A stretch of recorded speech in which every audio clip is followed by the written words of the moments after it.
It's a journey, y'all. It's called The Journey Within. That's what my friend said to me. She said, Genius. there's no greater journey than the journey within. Here we are, one more time. Yeah, I'm saying one more time like it's the second reading or third reading of the day, but we're just getting started. I think that's a part of the reading somehow for some reason, but I'm gonna take that as a message. As always, welcome to the space. Welcome to Roots Holistic. It's your host G3E doing the absolute most.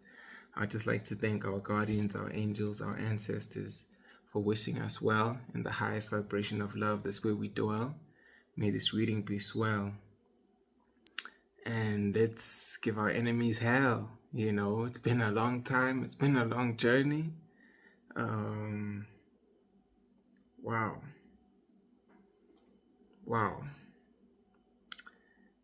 I definitely feel like some energy has shifted. For me to even just want to like go straight into it, like I'm feeling this like weirdish energy right now, and I had a feeling that I needed to do a reading today, but I wasn't really sure like, okay, what is this energy, what is it all about, like spirit, what are you trying to say, where are you trying to take me, you know? But I've been sitting with this energy for a little bit, and I think I'm finally ready to see what's about to pop up. As always in my processing, in my downloading, I'm telling spirit, like, look, whatever's about to come through, let it come through, right? I think if it's not for me, for the collective, whatever needs to be said needs to be said. You know, the truth can only be held back for so long. The knowledge or information that we need to take us from wherever we are to where we're going can only be held back for so long. And, you know, when I think about all the work that I've been doing, that I know those who are energetic matches to my vibration have been doing, you know, that are in this collective, we are definitely at a place where we are evolving, expanding, going beyond the old ways of doing, being, and thinking. And now we are stepping into, you know, more embodiment, more knowing, like, you know that what you are doing is meant for you. You know that you will be successful. You know that you will be the person that you've been given visions of. And in fact, it's at the point where, because of all the attacks and all the things that you've made it through, that it's actually going to be greater than what it once was. So I think it's definitely a reminder to say this is not a time to be distracted. This is not a time to fuck up, to, you know, mess around or anything, but it's just a time to go even harder, to trust more, to believe more, and whatever is part of, you know, your protection, your manifestation, your grounding, your connecting, your rituals, ultimately your spiritual practice, that is to be maintained like none other right now, right? So before I pull some cards, I was like really much late to pulling a card from the past life oracle deck, right? I'm gonna pull that. I think I'll also pull up some tarot as well, and we'll just see where spirit wants to go with this. But I've got my space set up, got my incense burning, you know, just got the candles, got the water, got the earth, like we got all the elements here right now. And we got me, we got you. So let's go in. I just saw 407 there on the timer. And you know, it's interesting. I'm looking at like my sneakers there at the top, and I'm being led to seeing like how there's like one little like gap over there here where my finger is. It's like we're just getting a missing piece. It kind of feels like, and I mean, it's been like that for a minute now. I mean, since my last sale, I haven't really like sorted out the sneakers up there.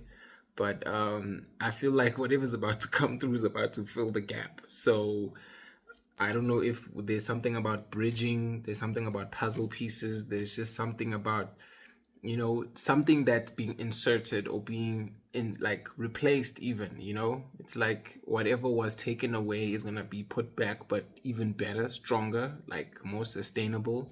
That's the energy that I'm feeling right now. But yeah, I just want to thank our angels, our guides.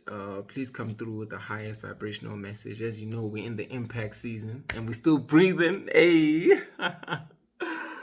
um I'm just opening myself as a vessel for this message.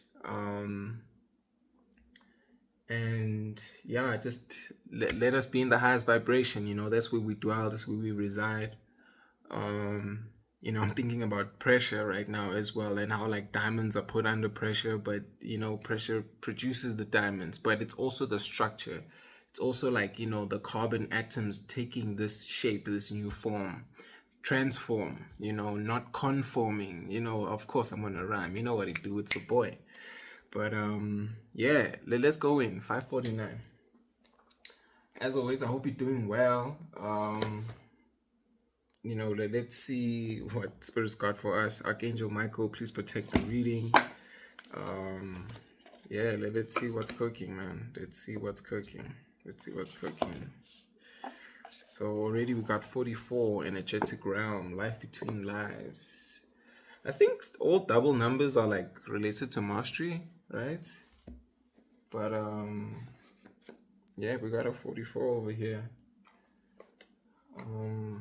And yeah, let's just see what Spirit wants to bring with us. With us. Oh, with us? Where are you taking us? Where are you taking us, gang? Okay, let's see what we got underneath here. Okay. All right. It's Life Between Lives, number 44. And we've got the 8 of Pentacles in reverse there. Interesting. Before I go any further, I'm just very much curious as to... Wow. Okay. If I add up 4 and 4, it's 8, and here we've got also 8. So a lot of magical energy right now, a lot of manifestation energy right now as well. How many like orbs are actually over here? 1, 2, 3, 4, 5, 6, 7, 8, 9, 10. Okay, so that's speaking to completion, right? Wow. Oh, wow. So, wait, Spirit could be actually telling us that we're completing maybe a past life or something that was once of a previous life, and now we're stepping into a new life. And with this being the life between lives, it's like we're in this transitional period before like this new life, this new rebirth, this transformation. Yo, it's interesting. I'm actually being led to read what this card is about.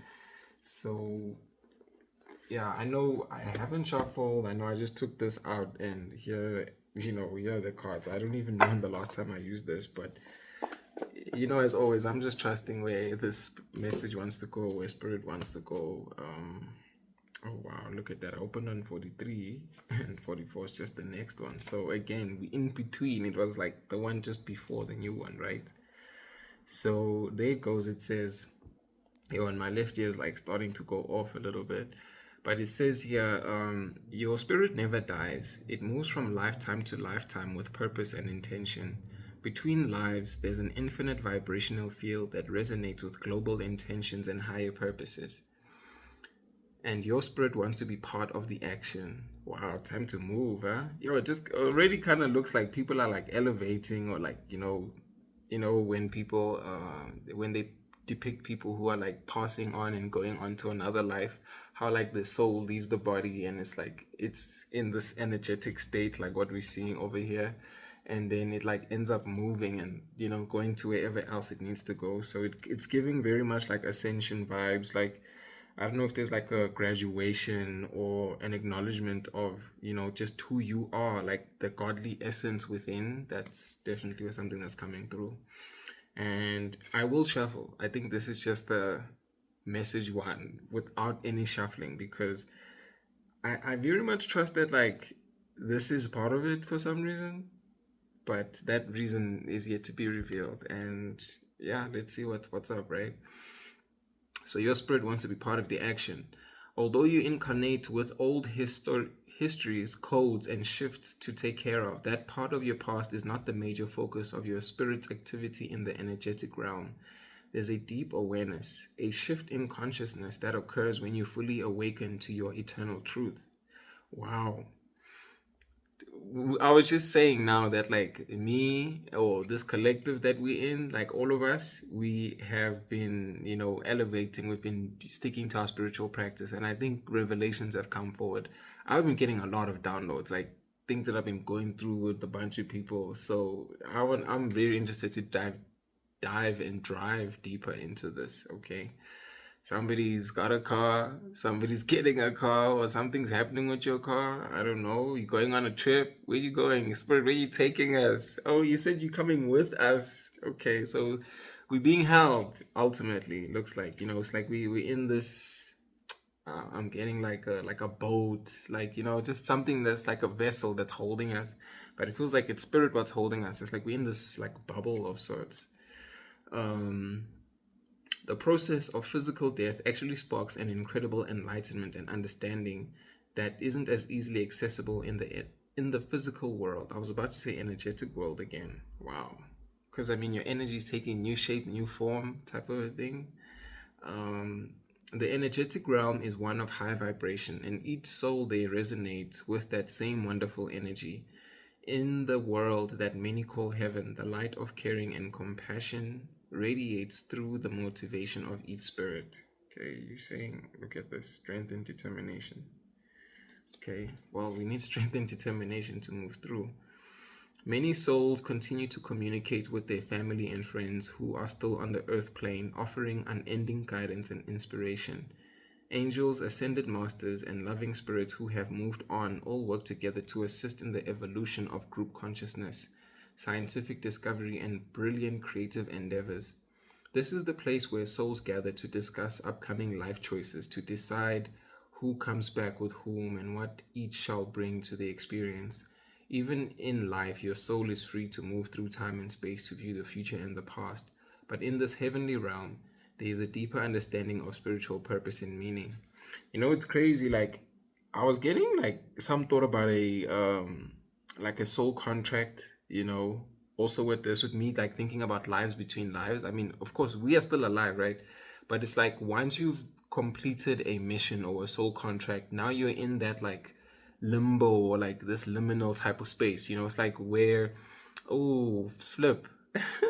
Spirit's reminding me, I was sent a picture by a friend who's also, oh wow, okay, I think she's a friend, right? But soul tribe, you know what it is. We family at the end of the day. So she sent me a picture of a bird that she saw while we were having a conversation, and me being me, I go and put it into AI, like Gemini, Google, and I go and like check like, yo, what bird is this? And I think it's like a gray something, a gray horn or something like that. And here I am talking about like being in the liminal space, like being in the in between, being in the limbo. And that's how this bird lives. This bird is like in between land and water, it's like right there. Kind of looks like a swan. It's got this like S shape going on. But actually, let me see. Let me get this other phone. Yeah, maybe I can just like see exactly what the name of this bird is really quickly, so I don't leave you guys in the dark or in the dust. Goodness gracious. Okay, well, this phone is not connected right now. Oh, actually, there it is. Gray heron. Yes, it is a gray heron. And there's another thing about being connected, right? My Wi-Fi has been acting up since I got back home today. And yeah, that's really crazy. I think this also reminds me of the reading I did not so long ago about being hacked and tracked and so on. Because yeah, there's just something that needs to happen that the ops don't know about right now. So using myself as the example, if this phone was being hacked and tracked, it's offline right now. It's on airplane mode. So there we go. Now I've got another mode of transport. We had the drive. I was thinking about a boat, now airplane. So yeah, definitely something about movement, motion, and I mean that's what's happening with this life between lives. And I think, with me even seeing this Eight of Pentacles, I mean, Eight of Pentacles in the upright would have meant like a lot of hard work, like pushing towards, building towards something, right? And just directing your energy, I would think, and just like having focused intention. But in this case, it's like, I'm thinking about the previous reading where, well, not the previous one. Well, okay, in terms of recording, it's the previous one, but in terms of posting, it's not, because Spirit told me to like swap them around in terms of how I posted them. But this is reminding me of that waiting period. It's like, again, in the limbo, like what is actually happening in this limbo place? It's like we're being given this opportunity to write a new contract, to come to a new agreement as to like what we're going to do next, because we have completed what we were meant to do, like the first part of our mission or the first part of our journey, 1538. So yeah, very interesting, very, very interesting. Look at this. It says you can actually begin to plan your next life now. Consider the people you desire to return with and release any karmic attachment to the ones you don't. Plan the joyous times you want to share and consciously let go of the difficult patterns you don't want to repeat. Creating these intentions now is one of your greatest karmic causes. Wow. Wow. Wow. This is so crazy. Like, we don't often talk about unaliving and, what death means, but it's something that we all share in common. We all know that we live, we all know that we're going to die, right?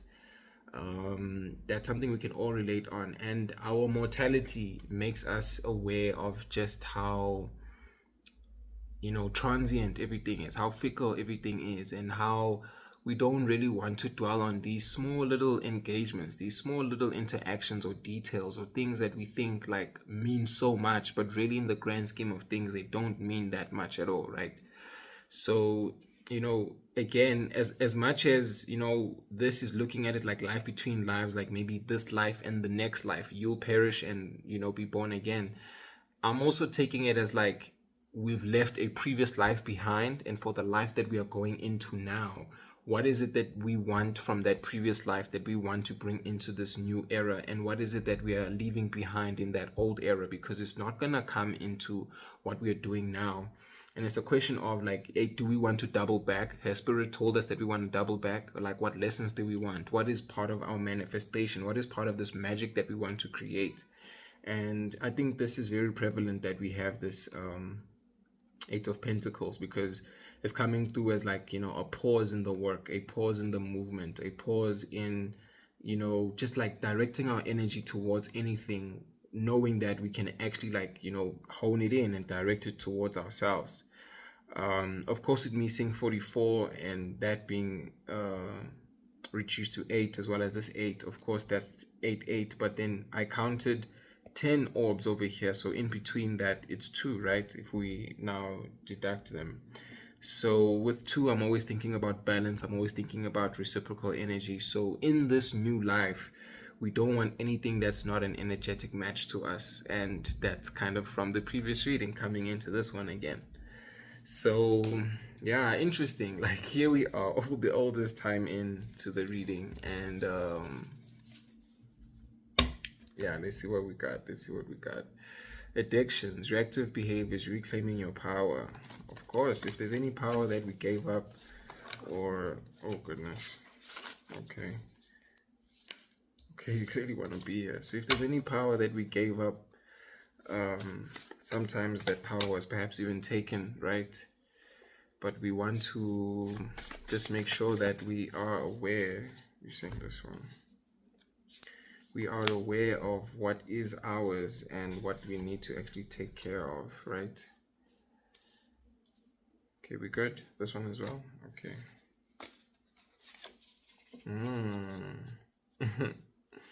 What's up?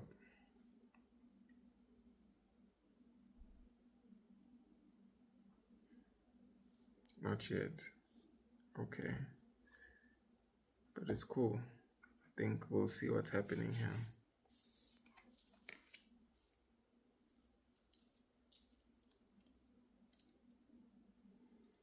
Okay. So yeah, anyways, clearly this, I mean, I split the deck on this and it just decided to stay behind. So I'm gonna take it.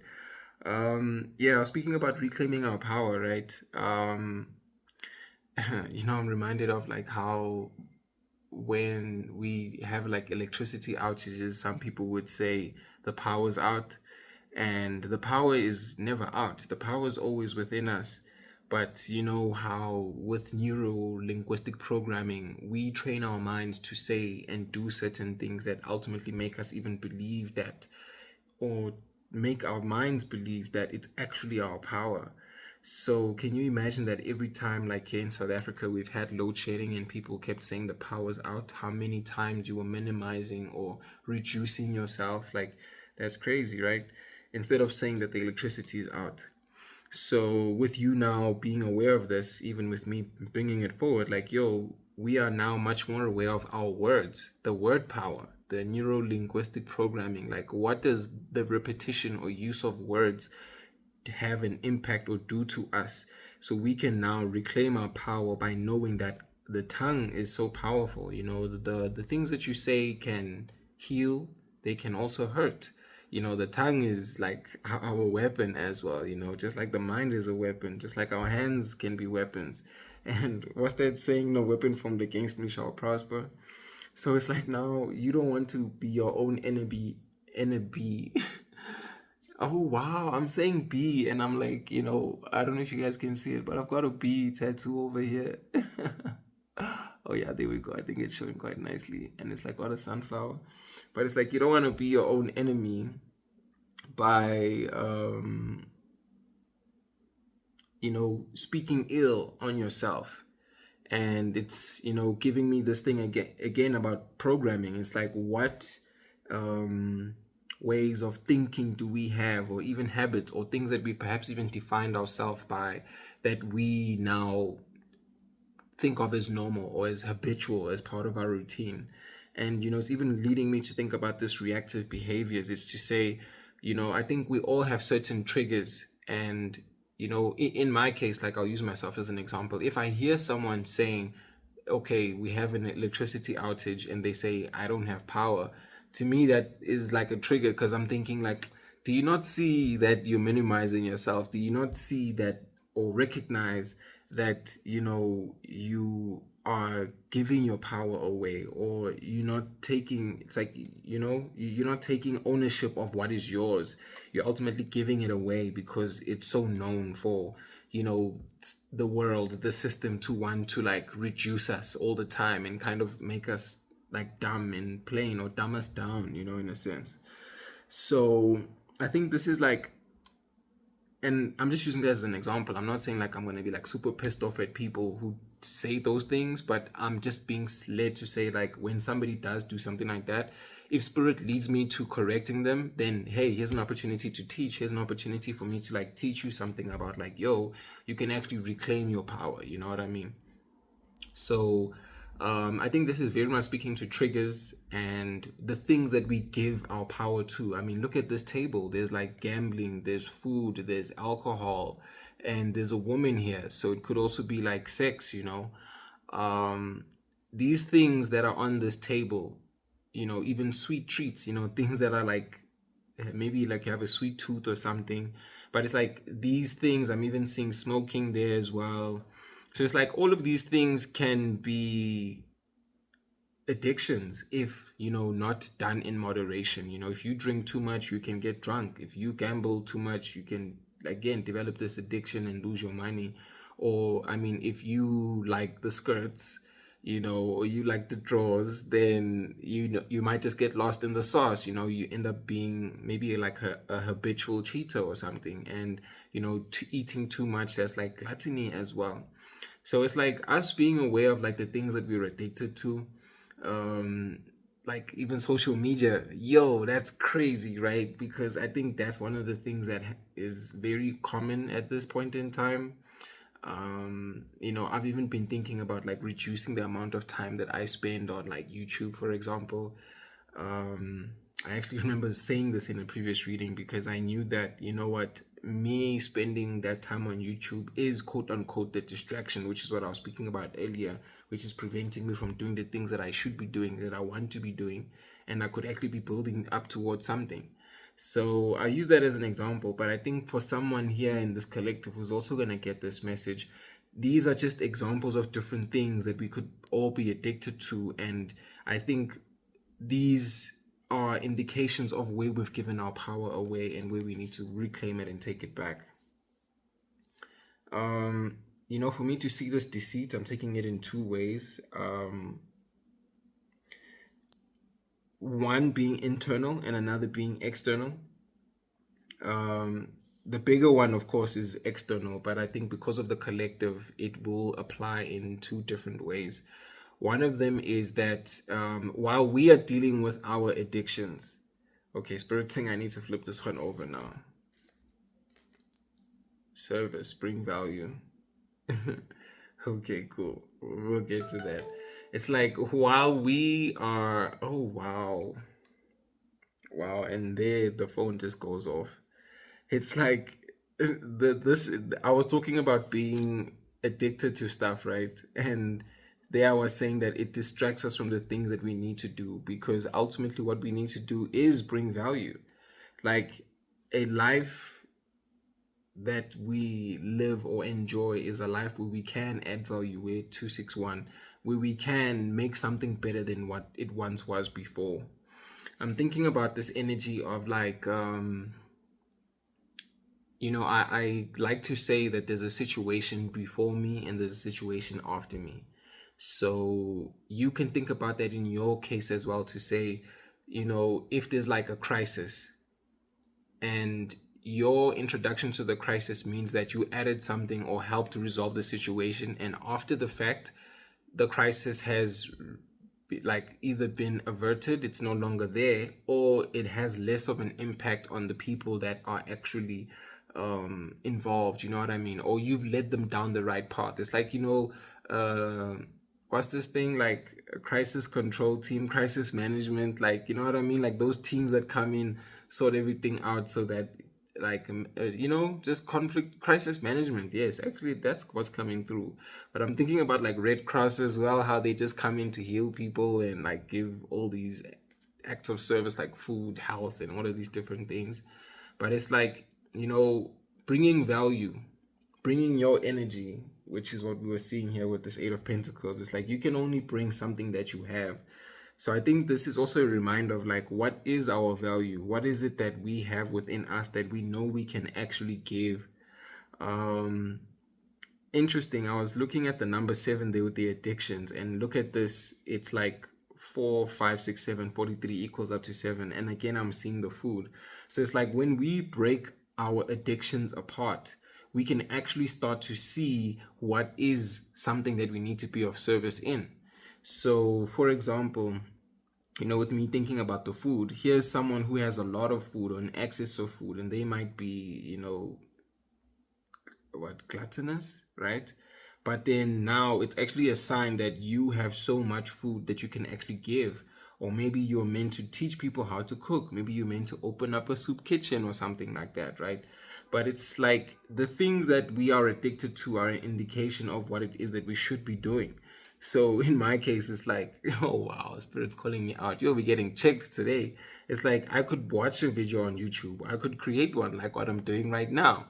So it's like if I break it apart, it's like, even the thing that I'm being drawn towards, I just need to look at it from a different angle or a different perspective so that I can see that it can actually be of service.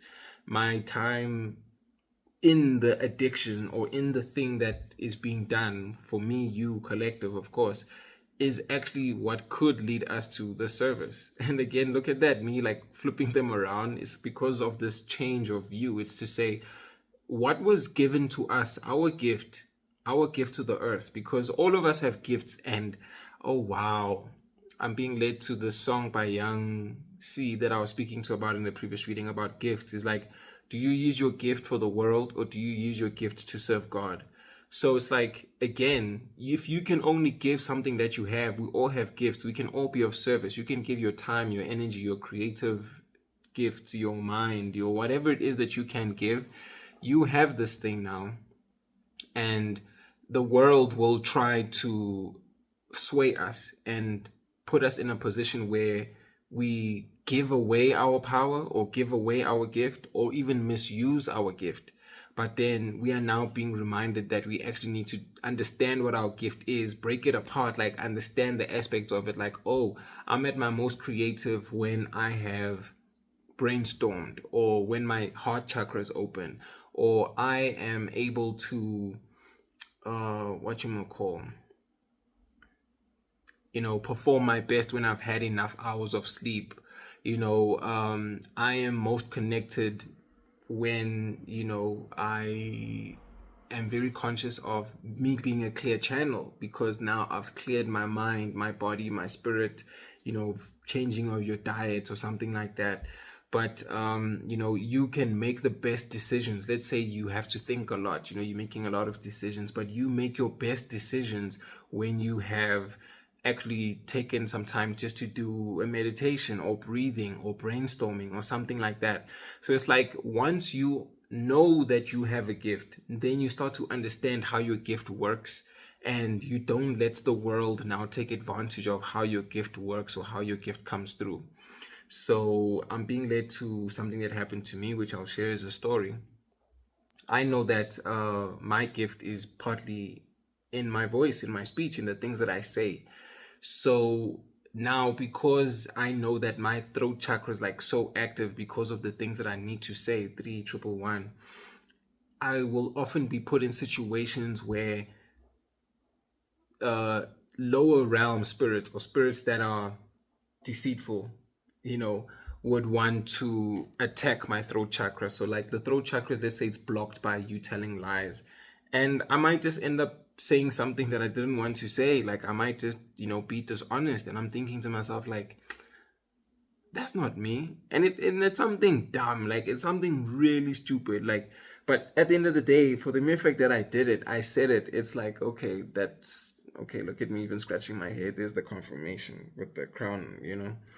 But it's like, it's a matter of saying that, like, these lower energies would put me in a position to be dishonest or lie, because they know that they can, close off my throat chakra. And when I'm in that position, that means that I've got less to say. I'm not so open to speaking. And you can apply that in any way. For example, let's say with the drinking, you are actually maybe meant to teach people also how to manage their drinking, right? But then now you end up being drunk all the time, or your drinks get spiked and stuff like that. Whereas oh my goodness, I'm remembering now how I'm even just recalling this message about how a lot of us, or a lot of people who have spiritual gifts, are led to the shadow aspect of what your gift is. So, I'm using myself as the example, like with the throat chakra thing, but again, with the drinking, it's like your consumption, the things that you consume.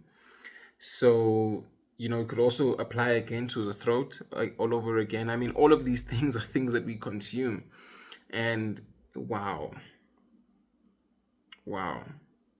Yo, there's a lot about consumption over here. There's a lot about moderation as well over here going on right now. And consume in the sense of, like, the food, the things that we intake in our mouths. But what about the things that we see? What about the things that we feel? I think we also put ourselves in relationships that are kind of addictive. Maybe you're addicted to feeling needed, or being validated. And once you get to a point of, like, finding that within yourself, validating yourself, you don't now have to go out there. And that's how you're going to be of services, because you're going to end up teaching people how to self-validate themselves. So it's like, yo, even with this gambling, it's like things that you even partake in. So it's like, you on the shadow side of gambling, it's a misuse of money, or not respecting your money. Whereas on the other side, on the positive side of it, I mean, you have so much money that you are a steward of this thing. You are actually being led to becoming like the bank. You are being led to make financial decisions that are actually going to be investments. But then you just now need that understanding that, hey, I've got a blessing of money. I can actually invest, build a school, build a hospital, invest in a charity, or a trust fund, or invest in somebody's future, that type of a thing. I think I'm like going around this a lot because there's so many addictions. I mean, here it is. It's in a plural form, right? Um, and it's about just reviewing that. It's about reviewing that. I actually kind of feel like we might not even get into the tarot. If we do, of course, we'll see. But it's like a lot of this is just coming through with what's actually happening right now, and we just dived straight in. But with me even looking at these glass panes in the background, I'm seeing the Six of Cups in my mind's eye, and that's like looking at things through like rose-colored glasses, or in this case, it would be like glass stained, or stained glass. So it's like, what is our view on our addiction? Sometimes we can look at our addiction through a particular filter that makes it seem like it's not so bad, that it's actually okay. Like, I'm thinking with the drinking as well. It's like how somebody would say, if I just have one glass of wine a day, that's fine, which is okay. But eventually, it can get to a point where if you don't have that glass of wine, even though it's just one glass of wine, let's say you're having like a withdrawal symptom, 364, that it might now end up turning into exactly an addiction, something that you can't live without. So where were you exercising moderation? Interestingly, I'm saying I'm not going to pull tarot cards, but it's like in this picture, there is a set of cards in there. And right at the top, we have the Queen of Spades, which would be the Queen of Swords. And it's like, being decisive. It's also like remembering that the truth comes at a cost. Once you know the truth, and you start to apply the truth, you now are aware like, oh shit, I'm actually addicted to smoking. I'm addicted to drinking. I'm addicted to being at the casino or food or whatever. Then now the cost is you now living the truth, because living the truth or being in your truthful state, and we were speaking about truth a bit earlier. I think that's also what came through as we were reading the message about the first card that came through. But it's like, once you know the truth, or the truth is like being brought to you, you have that missing piece, right? It's like you're gonna now live the full picture. You can't now go and self-sabotage and not live your truth, because if you know that something's not good for you, if you don't apply moderation and you just keep doing it, that means that you're accepting less. You're accepting that you're screwing yourself over. And if that's where you want to be, then you are deceiving yourself. So look at this, bringing us back all over again with the deceit, where I was saying that it is both internal and external. So we can deceive ourselves. We can like tell ourselves that things are a certain way, whereas they are not. And, we can gaslight ourselves. We can even, I'm thinking, ghost ourselves as well. Like, we're not in our lives, but we are in the shell of our lives, or we are just that energetic aspect, but it's like we in a husk. If you think about it like that, it's like you're living, but you're not alive. You live, but you're not alive. What was that? Oh snap. Okay, looks like I thought I just saw something there. Yo, that's so weird. Okay. Yeah, but then again, on the external, it's like, the society, the world will try to manipulate us into getting us to be addicted into certain things. I'm also getting how, like, because you are a person who is of service, people might be deceitful in leading you to doing certain things or certain actions which will dumb you down, or like lower your connection to your gift or whatever you have that's of value.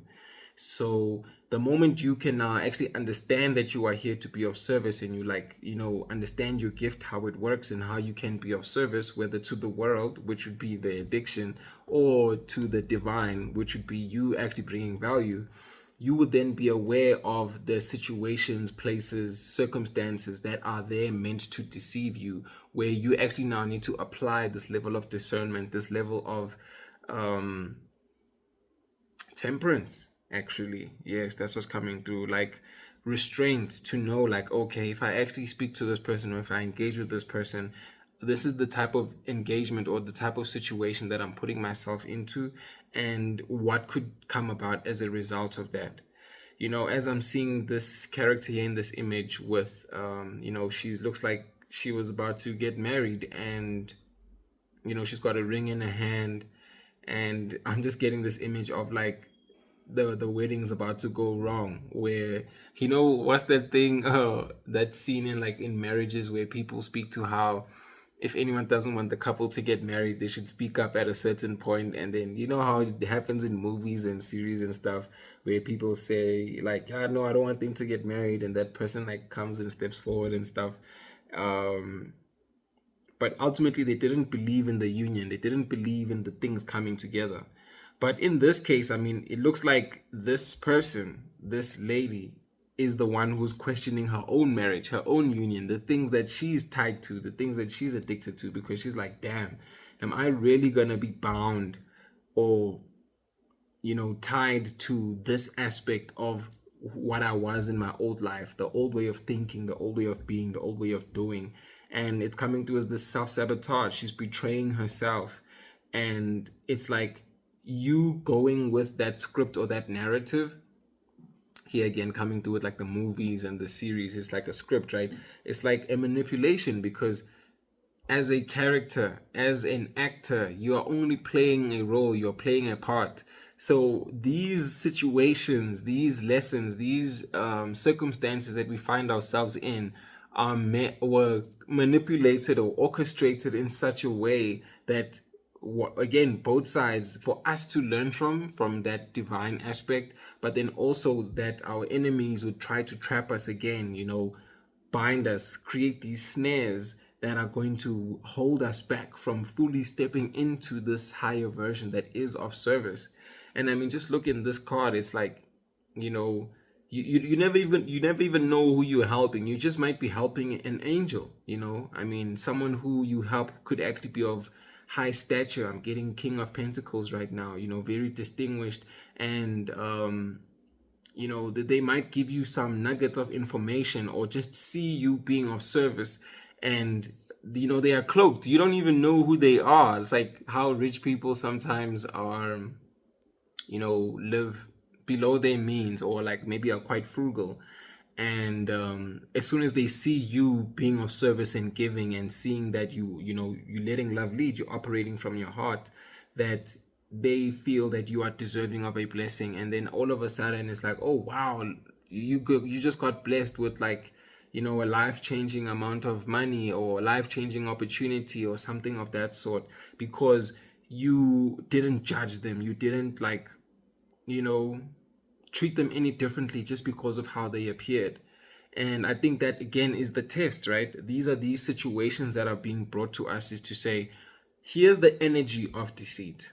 The energy of deceit is brought to us. It can even occupy someone's body. Sometimes people don't even know that there's an energy working through them that is testing us, So like even in my case, like using the throat chakra example, if I'm now saying something dishonest, if I'm saying something that's a lie, and I know I don't want to do that, does this situation even know that there's an energy that is being manipulated, that is present, that is interacting with me and me alone, so that I can conquer, so that I can learn the lesson that I'm about to get from this?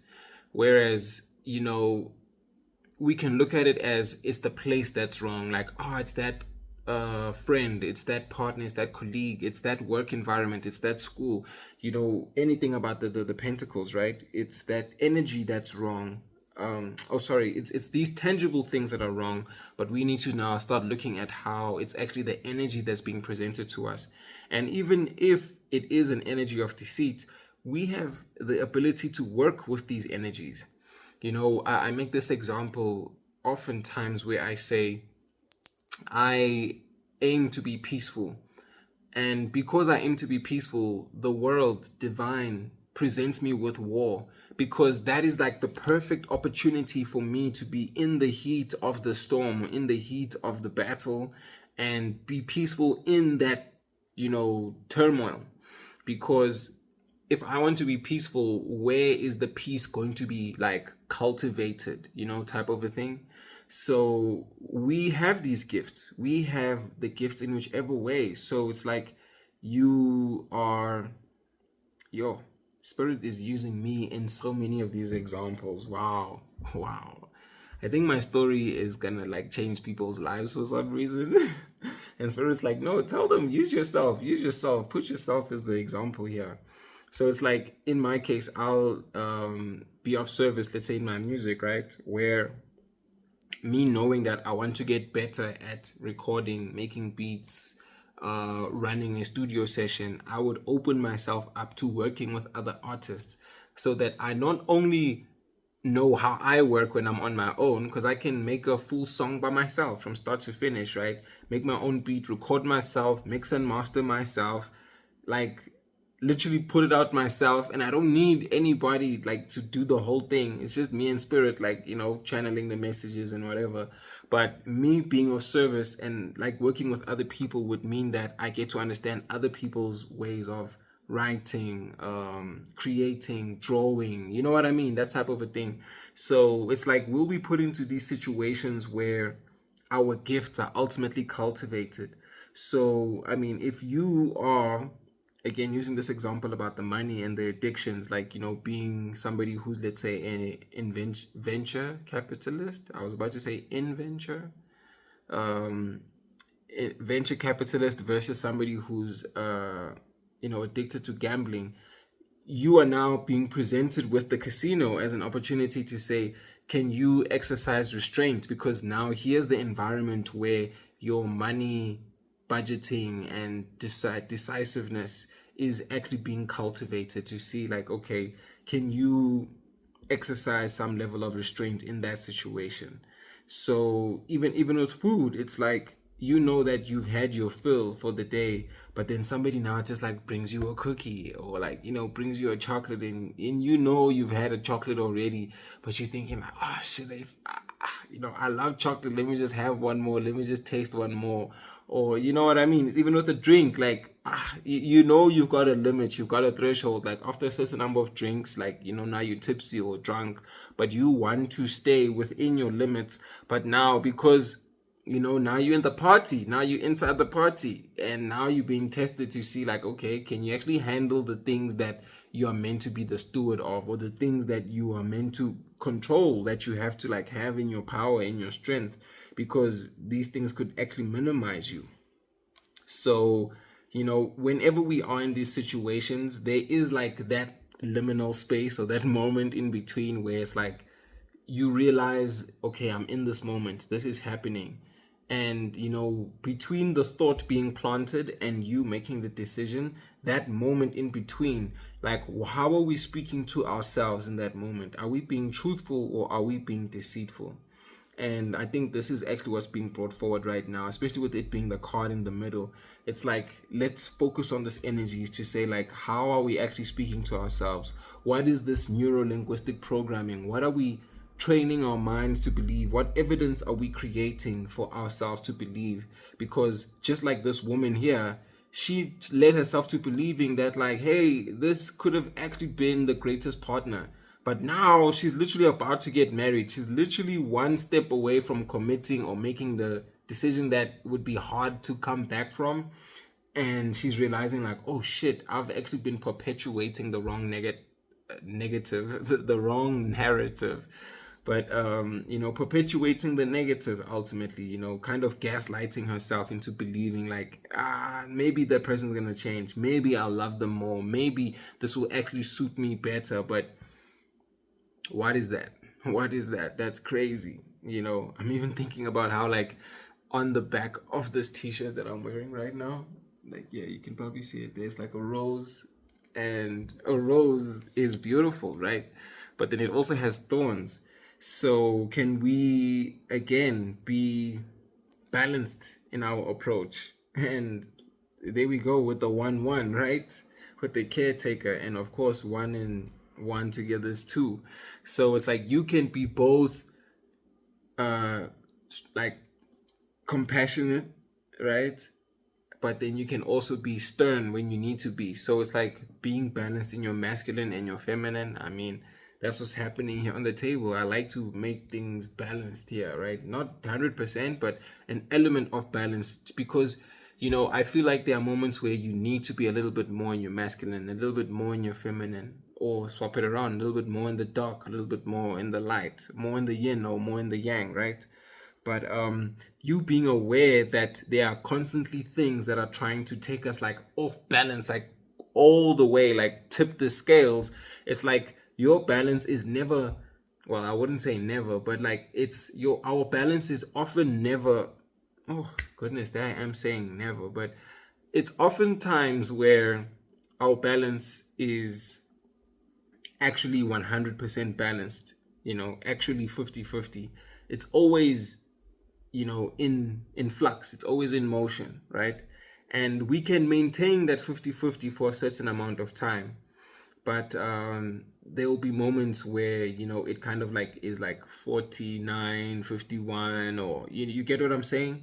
And I'm even being led back to even now how I must check myself, because there I was saying never 2 times, because that's also some programming that I've, like, worked into, that I'm gonna work myself out of. But just look how quickly that was. I'm catching myself really quickly. It's like, yo, do you realize what you just said? Like, what you're saying? Like, catch yourself. So a lot of times, like, like what just happened right now, it's not that I want to perpetuate the negative, but I just said it, and then only in retrospect I'm like, oh shit, I just said something I didn't want to say. You know what I mean? And the sooner we can catch that, and the sooner now we can, like, notice what the reactive behavior is, what the trigger is, the sooner we can actually now, like, catch ourselves before the action even occurs. Because again, we don't want to be in a point or position where we say something or do something that we can't actually come back from. Granted, I mean, a marriage, you can get divorced, but I think it's a matter of saying that there's varying severities in certain things that we do. And me even thinking about, like, the life between lives. I mean, if we think about somebody who's, like, clocked out and unalived themselves, that's something that you can't actually come back from. Of course, now they're speaking about past life energy and coming back as a new life and whatever. But I'm pointing to how things could be so final, and you don't want to get to that point, whereas you could have, lived your truth, actually had been honest and confronted what it was that was actually needing to be, like, really addressed at that point in time, 52-29. So yeah, I think it's very important that we speak up, very important that we live our truth. We don't want to be in regret, or even, like, looking out the windows as to what could have been. Interesting now how I'm seeing, like, all of these different windows, where outside of these windows there's green, there's all this lusciousness, it's like all this greenery because you're of service. So it's like, even you being in nature, how refreshing that is. Over here with the window, it's like, with this window, it's seeing things through this filter, seeing them for what we think they are, the idea of what it is versus the reality of what it is. And then in this one, out this window, there's just a bunch of clouds. So it's like our heads are in the clouds, again, in the minds, the programming, having fog, or not seeing things clearly for what they are. And it's like, looking at these cards and the windows, it's like a progression of, hey, we had a clear view of what was green, what was, like, proper for us. Then this view became filtered, and then now it's like this view, like, now instead of it being an external thing, now it becomes an internal thing, because that's what was the progression. It's something that we were working towards, or that was worked towards, right? So with me even seeing how, of course, when I was saying that our service is broken up in like 43 and then brought together here, it's like, well, let's amalgamate this thing, let's use it against you, because you don't see it from all sides, it's not three-dimensional. And then now it's like, 3 and 6 equals up to 9, and I think 9 before 10 being this almost completion number, which is what I was speaking to. It's like you're almost like at the end, or it's almost final, and now at that point where you could like make a decision that is so life-changing for you, either positive or negative. You have this opportunity to review, like, am I really gonna take one more step into this thing? And now you are moving beyond it being final, because now you actually have an opportunity to go beyond that, because it's not just about you, which took us from what would have been 9 to 10, which is now 11, right? So it kind of feels like this was like part one, or like the first chapter of how things can progress, being aware that you have a gift, knowing that your gift is ultimately going to be tested or tried or challenged, and knowing that even though our gifts are meant to be of service for us to work with the divine, there's a shadow aspect to everything. As soon as you do too much of something, then it's bad for you. I mean, even angels, even our guardians have shadow aspects to them. Even us, we have shadow aspects to us, right? And now, once we know what those shadows are, can we integrate them and not like gaslight ourselves or make ourselves believe like false stories or false narratives, and not deceive ourselves ultimately? Yo, man, this is crazy. This is crazy. Your spirit's checking us for real. But yes, moving on to the caretaker.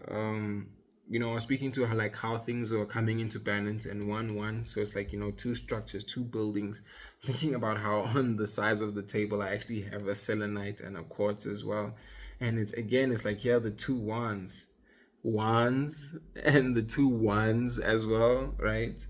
But it's like, what are you gonna do with your ability, your passion, your creativity?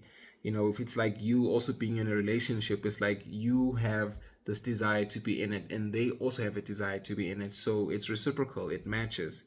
So, with me even seeing this caretaker, and it says putting others first, and me even thinking about this value, one, we can only give something that we have, right?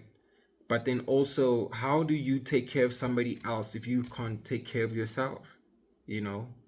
I'm thinking about yesterday. I was inside the shop. I was inside Spa, and this guy asked me to buy him some toiletries, like what you call, like toothpaste, a bar of soap, and things like that.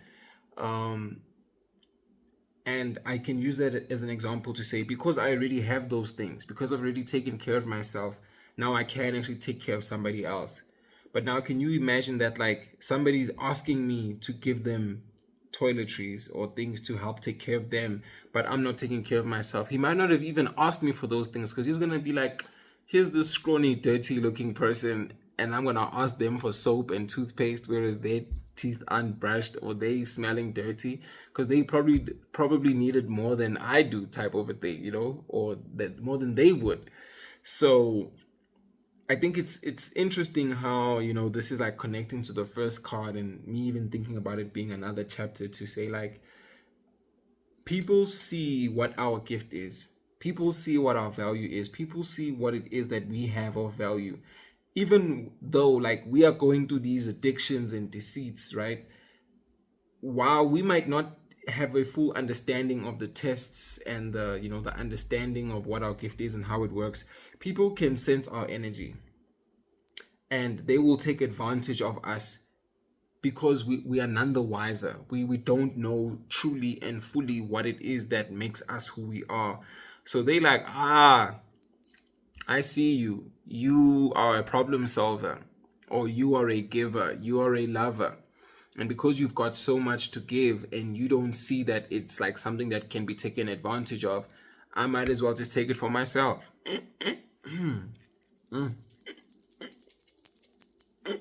Goodness gracious. My ears are going off. So, I'm thinking about us as like light workers, earth angels, healers, chosen ones. I feel that's the energy that I'm attracting at this point, or because it's who I am, and that's the reciprocal energy that comes through in the collective, where oh, now look at me like scratching my rib. It's like, Adam and Eve at the rib and stuff as well. It's like, oh, wow. Okay, hold up.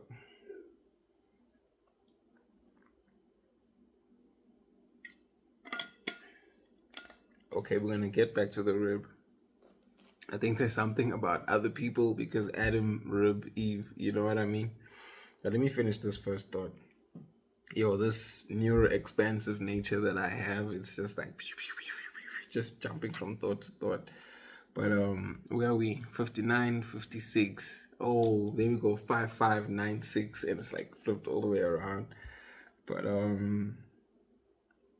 you see, here's another thought coming in, bruh. The 9 and the 6 are mirrored, and usually it's not like this is not a left to right mirror, it's an up to down mirror.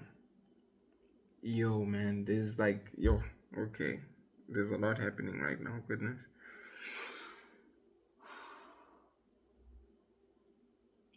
Okay, the mirroring. Spirit wants to start there. Of course, with the mirroring, other people can look like us, but they are not us. A 9 and a 6 look the same, and you might see the idea of someone and see their higher self, but then there's also the reality of someone. And because I think we're looking for people who can just match our energy, what ends up happening is that confirmation, but we end up seeing people or energies that mirror us, that look like us, but they are not actually us. They have the potential, but they too would need to go from 6 to 9, like shift, change, evolve, such that they are actually able to meet us where we are. So like 2 9s, right? Where we are now no longer in this deceitful motion, and that's what's coming through there with the 6 and the 9, because we've got 36 here. I added them up, it was 9. And I remember saying that there was a 10, and now I'm seeing 2 8 here, and that is actually being the 10. So this could have actually been like 9 10 11, like this, but of course it didn't come out like that. So this kind of tells me that like we needed to see the situation ahead, like project, like if we were to continue this life, what would it have actually meant? That we were more in service of others, putting other people first, and then they would have put us in isolation. It would have actually taken us a step back. So it's like you're looking ahead to see what situation you could be in from these actions, this deceit, these addictions, because the service is like I would say the most positive card here, but these are all like warnings all the way through, and my legs just started like, I just felt all these shivers right now on both my legs. It's like now it's like, as much as this was the first chapter, I started gradually like separating the cards little by little, but it's like here's you, this is the energy that we are meant to be in, but here is like the challenge, here's the things that we are going through, both internal and external, and now also what we need to be aware of. It's like we can constantly be in service of other people, and that ultimately puts us in isolation. But then this also comes through in two ways, is to say like, and I know I diverted from that earlier point, but I'm just running with it, right? This lack of connections, it's coming through in two ways of saying like, we're going to be isolated from spirit, isolated from our purpose, our passion, our value, because it will ultimately be taken away from us, because our energy was usurped. These people were taking whatever they needed to take from us. They were taking our rib, ultimately they were taking something that was so internal or core to us. Because again, what was I saying earlier about like being a spirit, but just like being in a vessel, like being a husk. So it's like people will just take off of you, it's like how when somebody is buried and their body starts to decompose, now you become value to the dead. And what's that saying? The dead bury the dead. So these people who are not alive will just come to feed off of you, right? But I'm also looking at it in the other side of saying that, like, for us to also truly hone in, we need to also be in isolation, because sometimes our separation is actually like preparation, right? So I think of myself how, I don't engage with the same groups of people, whether family, friends, colleagues, even certain habits and behaviors. I don't participate in them anymore. So I've isolated myself from them. Interesting how I'm seeing the addictions and the isolation together, how it's connecting in the sense of being isolated or cut off from the addictions as well, from the energies or environments that were perpetuating the shadow aspects, which is what we're seeing here, the shadow aspects of the gift, or what was meant to be positive. Again, I'm being led to the windows where, on this side, what's actually happening here in these windows? In the background there, it actually looks like, this person is outside of like a shed, or outside of this home, and they're sitting outside. It's like there's piles of wood, but then it's like it's snowing and it's really cold. It's cold outside, and it's cold outside. I'm getting that cold outside is ludicrous, right? But I'm getting like Five of Pentacles energy right now, is to say, lack, poverty, depreciation, and interesting, I'm being talking about the windows, and even in the Five of Pentacles card, there's windows there, and the windows with the rose-colored glasses. It's like, spirit's on some other today, goodness. When you look inside this home, you can see all the wonderful things that can happen, all the warmth, all the creation, because it looks like there's a bunch of tools there. It looks like a tool shed to me. It's like you're separated from your tools, your gifts, your value, the things that can actually create, the things that can make more of something. You're being separated from that. So people want to separate us from what is ours, but then we are, oh damn, there's somebody shouting outside there. But maybe that's a sign in itself, right? Spirit's gonna shout from outside. It's gonna shout from afar, like, yo, dude, do you see what's actually happening here? Is that you can be isolated in two different ways, either from the world, from these people, where they even isolate you from us, which is like the guides and the spirit team, or you could actually like now isolate yourself, because this is like a divine isolation. Your isolation is actually preparation, where you could, in the inverse of this, it's like this old man, this wise man, I'm seeing in a wise man over there, where the wise thing to do is to put your gifts to service. But then on this side, what happened was, like, you didn't put your gifts to service, you weren't adding value, and now you were separated from the things that were going to be of benefit to you. But like this old man could have actually been inside the house, honing in on his gift, honing in on his creativity. But now, here he is on the outside.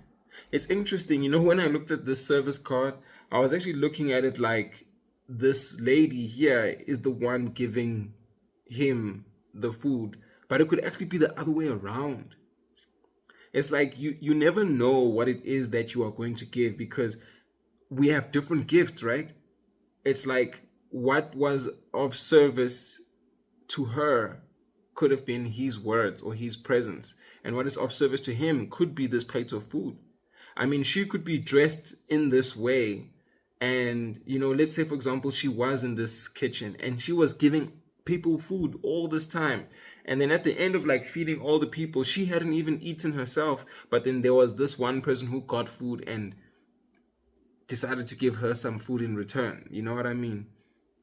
So it's like, even therapists need therapists, so even people who make food need others to make food for them. You get what I'm saying? It's like the very same gift that you gave, you can also receive that same gift. It doesn't mean that it has to be different. So, oh my goodness, my head is throbbing, and I don't usually get headaches, and I've been drinking water. What's going on? What's going on? Yo. Um, the wisdom that you can give is the very same wisdom, or because of like the deceit, you could actually like, again, it's all in your mind, right? You can actually apply this wisdom or deceive yourself and not apply this wisdom and then be left in the cold. But yo, snap. Yo, I feel like I was just going there. 10919. Oh, 19. It was actually 1919. Actually, if I remove the zero, it was 1919. Oh, snap. Okay. Putting others first. Okay, I jumped into the one thought, I jumped into the windows. Okay, I was talking about the rib where, they're taking our energy, but there was something else that I said.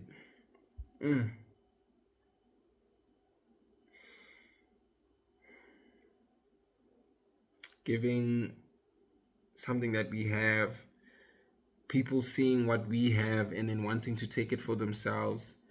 But people could, okay, I'm just gonna trust that it will come back to me if it needs to, but I'm also just gonna go with it because maybe that's the way it needed to be said. Whoa, I just saw like quadruple one there. Oh, goodness gracious. Oh, and it's 1-1 again, and look at us being brought back to the caretaker. Wow. Okay, spirit, cool, let's kick it.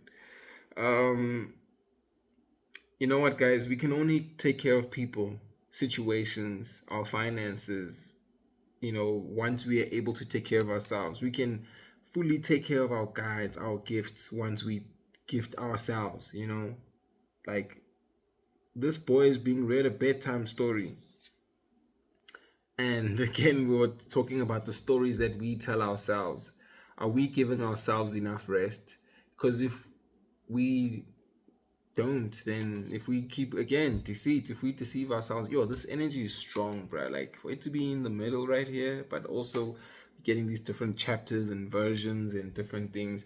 Again, I think it's coming through like this because of the collective. It's like, for someone, it's happening right now. It's in the present. For somebody, it's in the past. For somebody else, it is like 3 chapters. For another person, it's actually 2 chapters. Like, yo, this energy is a lot, man. And that's why I'm also feeling so many different things. So, yo, man, it's crazy. It's crazy.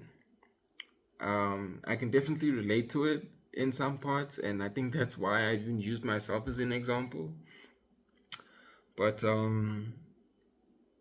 yeah, I'm just getting something about how, even with the colors, like, I was even hearing today in a YouTube message that this person was speaking about how being dressed in lighter colors, or like in white in particular, helps calm down our energies.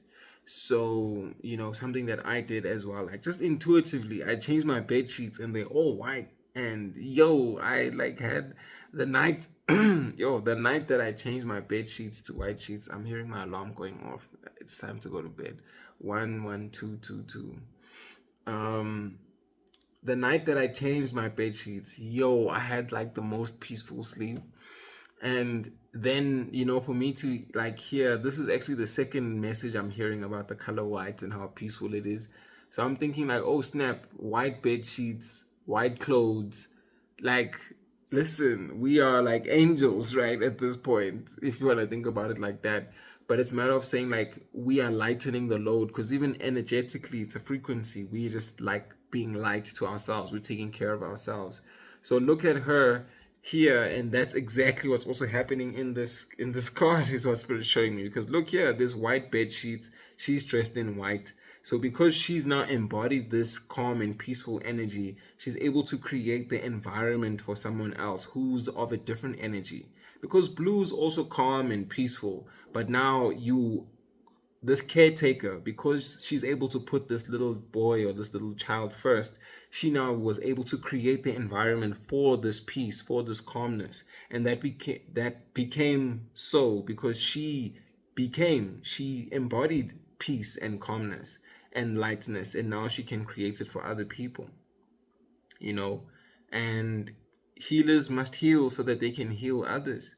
You can tell people, you can give your testimony about how God saved you because you were saved by God. Like, you get what I'm saying? Like, you need to experience something before you can tell about it, preach about it, offer it, give it, or bring value, be of service in that aspect. So the things that you are learning now, you will apply them to yourself, and then you will help the next person. So it's like, I'm even thinking about someone who's come out of a correctional facility where, you went in there after having done something that was against the law. But now that you're out of that place, now you can speak to other people who are living, sideways, and tell them your story, and they can learn from you, somebody who's been through the thing, been there, done that, got the t-shirt.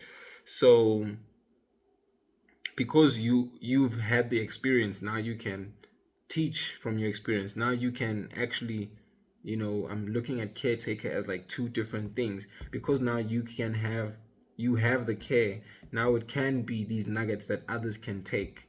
But it's interesting, like caretaker, and it has taker in it, but it's actually an act of service it's giving. So it's just giving me this exchange energy as well. It's interesting, like, that a caretaker is so much of giving, but the word kind of seems like you're taking this thing, you know what I mean? So wow, I hadn't thought about that until right now. But yeah, I think it's apt for what's happening right now. Can you take care so you can give care? And you're always saying to people, take care. And we saying it to people, we saying that to them, but it's like, what I'm saying to you is take care. I'm taking care, but I'm saying it to you. Like, whoa, that's just like, that just blew my mind real quick. But yeah, just coming back to this isolation. Guys, we don't want to be kept apart from spirit. That's one thing that was coming through. Another thing that came through with me seeing the old man and the white beard is, of course, knowledge, wisdom. And when you know better, you do better. You fill the gap. You know what I'm saying? But then also, it's like the application of knowledge is power. Because if you don't do the thing, then it's like you being given all the strength, but then you never lift up anything. You can heal people. You now have all this knowledge. You've been through the storm. You have all this experience, but you don't put it to use. Like, what is that, So it's coming through as like, if we have been given the gift to do certain things or have value in certain areas, and we are not using it for the good purpose that it should be used for, then we are ultimately isolated from the things and people and places and spaces that we actually want to connect to.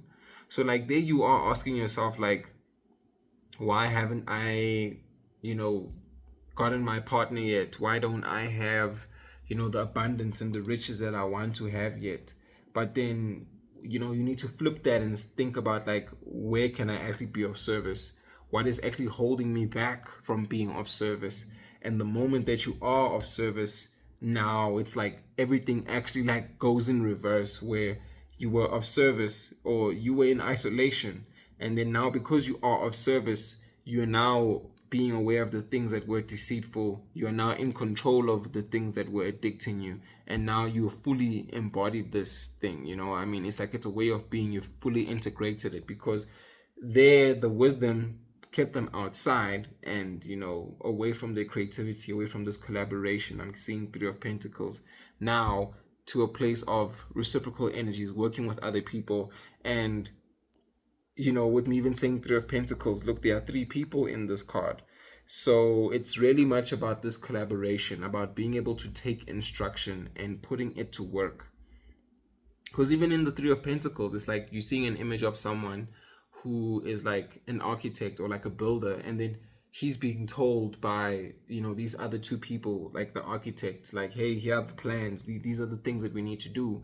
And were we not just speaking to earlier, the first card that we saw, which was like a contract? It's like, now you've completed one part of the contract, but now you're about to get a new contract. And if you are looking at documentation, just double check, read that thing properly, because clearly it's like there are certain agreements that we could make that again are tough or hard to come back from, and we need to be aware of what is being like dangled as carrots, like, oh hey, you can get this loan for a certain amount of money, but then the repayment period is like 50 years plus, and you're like, what? I'm going to be paying you back for however long, and you realize that you paid back way more than what you actually had intended for. You know what I mean? So it's like you get something out of it, but at the end of the day it's unfavorable, the conditions, or the, you know, like the setup of this whole thing. Yo man, yo, I didn't know where this was going, but yeah, Spirit checked us for sure, for sure. Spirit checked us. I think, yeah, there's definitely some nuggets in here. But at the back of the deck, we have what we don't see in the background, right? Is compassion, freedom, forgiveness. You know, this is like the softer side of, I think, the message, because this message feels like it came through quite hardcore. Even though I've tried my best to deliver it in a very, easy, soft way. But here's the real softness coming through. Like the archangel is saying, "Look, I got you." 4 and 1 is 5, and we're getting the 411. I'm seeing 127, and I just saw 128 as well. But it's like, even as we go through these changes, we need to be compassionate and also forgive ourselves. I'm thinking about how forgiveness, it's like it's forgiven, like it was given to you, and forgiven is like it was already like determined ahead of time, forgiven, because if it's for something and it's going to be given, it's like it's set, you know what I mean? I'm also being reminded about like how forgiveness has been such a big theme for me as well, like, because like I was speaking to the isolation, and you not only forgive yourself for not knowing what you know now, or making decisions that you wouldn't have made now, but you also forgive those people or those situations, you know what I mean, those circumstances, because they were not meant for you, they couldn't handle you, this very much comes to as like a connection of not only this reading but the previous two readings. And wow, it's interesting how it all comes together, and it's kind of like this is like the icing on top of the cake to say, like, do you realize what's actually happening in these like last few readings? Like, yo, we are being shown what is not energetic matches, but then we are also being told that, like, dude, we are in a new era, we are in a place where we are fully stepping into service, being in collaboration with the divine, like, working with spirit, and using our gifts, using our passions, using our purpose beyond ourselves. It's not just for us anymore, because we spend so much time in like hermit mode, developing, harnessing, fine-tuning, refining, that now it is time for us to like leave the past in the past and decide what it is that we want between these lives, the old life and the new life. And that's ultimately it, right? It's the freedom. I'm being reminded of this quote that I like, which is, discipline is freedom. And I'm just being reminded that, the discipline that we have is what's actually going to happen in our minds. Us sticking to our spiritual routine, us being aware of, the power that we have, and using the power correctly. I don't think it's a mistake that I put this underneath this card here for the addictions, because we are going to be disciplined in how we deal with the addictions and the deceit, whether internal or external, but exercising some restraint, being moderate in some of the things that we do. But this is what the angels are actually teaching us, and that's what we might not be seeing, because this is what's in the background, right? And we're also being told to be kind to ourselves, to be compassionate with ourselves, and know that while we walk this journey, we are never alone. We have our guides. We have people on earth, like we're seeing this person walking with someone beside them, but then we also have assistants in the spiritual or energetic realm who are watching over us. So, even when we have the purity, I'm thinking purity like the baby food, and here's a little child. And somebody who gets married could have a child. But here's the purity in a spirit form or angelic form. And here's the purity being taken advantage of because you thought you were doing the right thing. And here's now the purity being put to service, but also within limits, within bounds. And then now look at it on this side. Here, the white is integrated because here we have it as wisdom, but then there's like splatters of it. She's got the apron, she's got the headband, and then she's got this dark thing going on. So it's like, your shadow's there, it's integrated, but you know when to bring it out, or you've like put it together so well with what you have going on with your practice, your expression, how you put confirmation verb, how you put everything together, how you bring your value, right? But yeah, that's very interesting. Wow. And then behind that, we have career history, job, and work patterns. Again, I think it's definitely about us reviewing our patterns. We were talking about the triggers, like what situations cause us to do certain things. And as much as I'm thinking about career history, for someone, this is speaking to your job, because also service, like the things that we do for people. So how were we in service before? What was our career before this point? Like, what jobs did you have, or what roles or positions did you occupy before? And now when you weigh them up and you evaluate, like, oh damn, I was only in that situation because I thought I needed to be that person who constantly gives, who would put in overtime, or just like be the one who does the whole project, and everybody just gets marks because of what I did when I stayed up late at night. You get what I'm saying? Like, when you take account of all the times when your energy was being called. My voice, you guys can hear that, right? It's going crazy. All the times when you were called, or it looked like you were called, but really, it was a opportunity for you. Again, history review, evidence being built up. Now you can actually go back and look at that and start to identify the patterns, or the habits that you had, or the traits, or the cycles that you were going through, that ultimately you want to change. You don't want to bring like this old way of doing, of being, these old patterns and cycles into where your career, where your service, where your gift, where your leadership is ultimately going. Because what kind of a leader are you going to be? I mean, from this sign of help being wanted to a sign of vote today, it's like, just look how quickly things can move forward. Because help meaning like, hey, we need this thing here, but then now voting, it's like now you giving something. It's like you've swapped or switched this whole situation around, where you are now taking the charge. You are this person of authority. Wow, this is crazy. Did I not say we've got the King of Pentacles earlier on? Like, somebody who's well distinguished and like, super strong and stuff. And this is what it is. It's like this leader here, this man, is the younger version of this older person here. To say that, like, not only was this old past life needing to be left behind, but now in this new life, look at him. He's kind of is, again, we're not starting from zero, we're starting from experience. You will now be able to lead because of your experiences and the things that you've learned before. Now you can tell people, like, vote today, which is, voting is like casting, right? You are putting your energy towards something. It's like, even with a wand, it's like you're going out there and you're just like, yo, I'm directing energy towards this. And what we vote is what we believe in. Where you spend your money, where you spend your time, it's where you believe it should be, because you want to see those things expand, you want to see those things grow. So why not now use your gift to stand up and lead and guide others?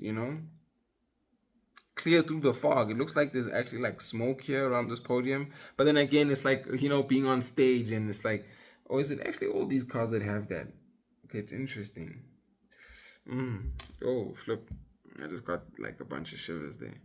Okay, it doesn't look like it's actually in every card, but when I look at the cars that have smoke, it's like here or steam, right? From this pot, there is some. Around this stage, there is some, because there's also smoke on the stages when somebody like comes out to speak, or when they're introducing someone. But then also here in this card here with the addictions, there's also some smoke over this. So unless if it's like those things that like protect the food like from flies and stuff. Yo, that's crazy to me. But then I also just noticed now that in this caretaker card, there's like stars and stuff in the background, and it could kind of also looks like snow, and which is also what's like happening here. And interesting how I was like splitting these cards up because there's a lot of like purple and dark colors in both of these. So, that isolation about like it being like ice cold or being stormy on the inside and being able to tame it, bringing out the light, or being kept outside or kept in the storm where it's cold and icy. But then on this side, I mean, this person as a leader, like I'm saying, it's on stage. Now people are putting their energy towards something that is actually making sense, that's actually going to move them forward into this new era, this new paradigm. But it would have been unveiled. I mean, just look at that what you call. Wow. There we are with the education and the teaching, and we're not just saying that you're gonna be able to teach people from what you know. Oh, what? Yo, I'm getting all these shivers. Look at that 2442. Your success comes from you teaching. And did I not say earlier at the very beginning when we started about like we've graduated? This is actually what's happening to us in the background. So wow, yo man, this is crazy. Like how this very top part of the reading again felt like yo all doom and gloom and we were being tested. And look at what Spirit is saying. If you again look, I'm not even gonna get into the tarot because clearly we just needed like to channel this message. But like you taking the time to pause, right, is you now realizing like, oh damn, here's energy that I can work with that's gonna give me compassion, freedom, and forgiveness for myself and for others. And that will come from analyzing the patterns and where we were giving energy, or where our energy was being taken, right? And the situations, not only ourselves, the environments, the situations, the places, but it was actually calling us to leadership. And our leadership will lead to success because we've got something to teach. Yo, man. And yo, it's interesting. I was talking about the mirroring earlier on, and look at this 2442, both being 6, right? But it's like our education, the things we teach will ultimately mirror our success. It's like the more you use your gift, the more you bring value, the more you'll see success. And again, here's this old man being mirrored. If you are not bringing value, the flip of that mirror, the shadow side of that is now you being, separated or isolated. Yo, this is crazy. This is crazy. Ooh, another shiver. Yo, this message is strong, gang. But I think, yeah, let's leave it here, man. Let's leave it here. 13141. Yo, this was deep. This was deep. Wow. I feel like Spirit's not done, but Spirit also knows that it's time for me to like go to bed. So yeah, let me do that. But yeah, thank you as always, gang. I think this was interesting. I think there'll be another part to this. I don't know if it's gonna be the next reading or the one after that, but I'll let you know when I'm doing it because I'll feel it, right? I'll trust it and it'll come through the way that it needs to. But yeah, let's keep learning, let's keep teaching. And teachers also teach. The teacher's the student. Yo, look at all that. Abandonment comes at the end. Look, another 4. Education, overworked, idyllic memories, resourcefulness, and energy. Oh wow, energetic realm again. And look at that. 3 plus 1 is 4. 4, 4, 4. Yo, man, there's a lot about the number 4 here. 3 and 1 is 4. And oh wow, look at this 31, 1, 13. Like, oh my gosh. Yo. And did I not also just say 13141 or something? Yo. And we just got brought back to where we started. Goodness gracious. You know what? This deck is just, yeah, it's coming through with a lot today. Yeah. I'm going to leave it here. I can tell that like Spirit wants to keep going. There's a lot more that's for this message. But yeah, I'm going to trust that this is a good place to leave it for now. As always, much love, much light. I spend and also spread love your way, because the energetic budget. Okay, spirit, yo, let's close the channel. Come on, yo, this is crazy. But yes, let's be conscious of where we spend. Okay, spirit saying that's the closing message. Okay, let's be conscious of how we spend our time and our energy, guys. I think it's very important that we are learning and teaching and aware of the things that we want to achieve, right? And that's why we have this wait, this pause period, so we can learn and actually like discern, right? So we can earn, like, what? Simple, just like that. Peace, gang.